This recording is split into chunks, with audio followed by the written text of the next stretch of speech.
খাসি কোরবানি করলে কোরবানি হবে কি? নিসাব পরিমাণ সম্পদের মালিক নাবালেগ শিশুর পক্ষ থেকে পিতার উপরে কোরবানি করা ওয়াজিব কি? নিসাব পরিমাণ সম্পদের মালিক বালেগ সন্তানের পক্ষ থেকে পিতা কোরবানি করতে পারবে কি? ঋণে যে অর্থ দেওয়া হয়েছে সেই অর্থের কারণে ঋণদাতার উপরে কোরবানি ওয়াজিব হবে কি? আসসালামু আলাইকুম ওয়া রাহমাতুল্লাহি ওয়া বারাকাতুহু। আলহামদুলিল্লাহ রাব্বিল আলামিন ওয়াসসালাতু ওয়াসসালামু আলা রাসূলিল্লাহ। দেশ ও প্রবাসের সকলকে আন্তরিক শুভেচ্ছা জানিয়ে আজকের আলোচনা পর্ব শুরু করছি। সর্বপ্রথম আমরা জানব খাসি কোরবানি করলে জায়েজ হবে কিনা। নিঃসন্দেহে খাসি কোরবানি করলে কোরবানি হয়ে যাবে এবং খাসি কোরবানি করা উত্তম। খাসি কোরবানি করা বৈধ এই সম্পর্কে আমরা হাদিস শরীফ লক্ষ্য করি। ইবনে মাজাহ শরীফে একটি হাদিস রয়েছে, নবী করিম সাল্লাল্লাহু আলাইহি ওয়াসাল্লাম যখন কোরবানি করার ইচ্ছা পোষণ করলেন তখন দুটি মোটা তাজা বড় মেষ কিংবা ভেড়া ক্রয় করলেন। যে দুটি ভেড়া কিংবা মেষ খাসি ছিল অথবা নবী করিম সাল্লাল্লাহু আলাইহি ওয়াসাল্লাম তাদেরকে কুরবানি উপলক্ষে জবাই করলেন। এটি ইবনে মাজাহ শরীফের হাদিসের ভাবার্থ আপনাদের সামনে উপস্থাপন করব। নবী করিম সাল্লাল্লাহু আলাইহি ওয়াসাল্লাম নিজেই খাসি কোরবানি করেছে।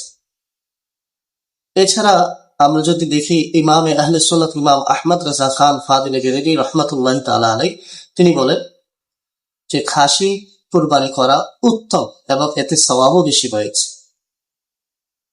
দ্বিতীয় প্রশ্ন হলো, নিসাব পরিমাণ সম্পদের মালিক নাবালেগ শিশুর পক্ষ থেকে পিতার উপরে কোরবানি করা ওয়াজিব কিনা।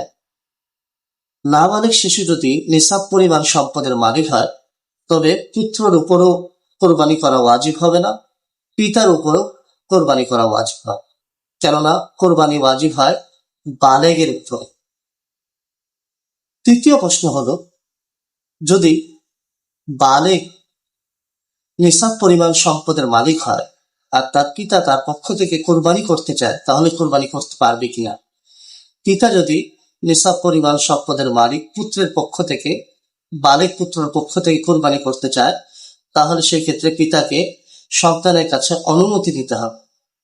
আর যদি বালেগ নিসাব পরিমাণ সম্পদের মালিক পুত্র পিতার লালন পালনে থাকে তাহলে সেই ক্ষেত্রে পিতা কোরবানি করলে হয়ে যাবে, এই কারণে যে সেখানে অনুমতি সাধারণত থাকে।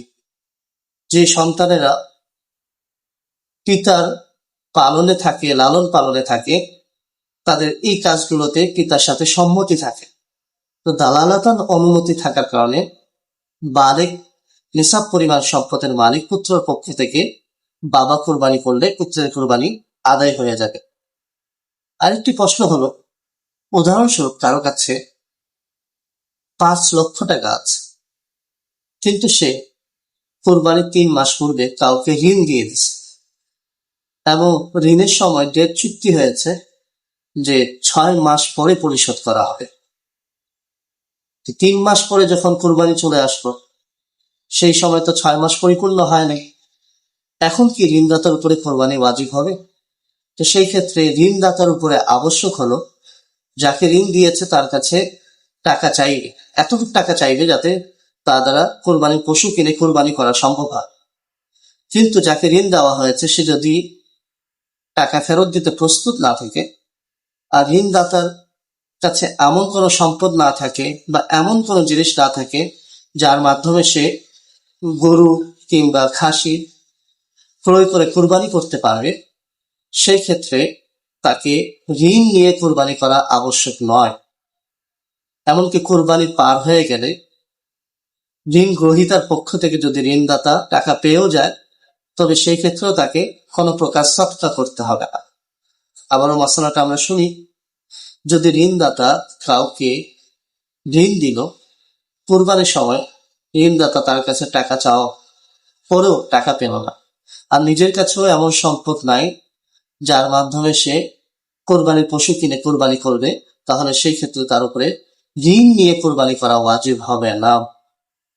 যে মাসালাগুলো আমরা শুনলাম প্রত্যেকটা মাসালা আমাদের ফিকহে হানাফির প্রসিদ্ধ গ্রন্থ সমূহে রয়েছে।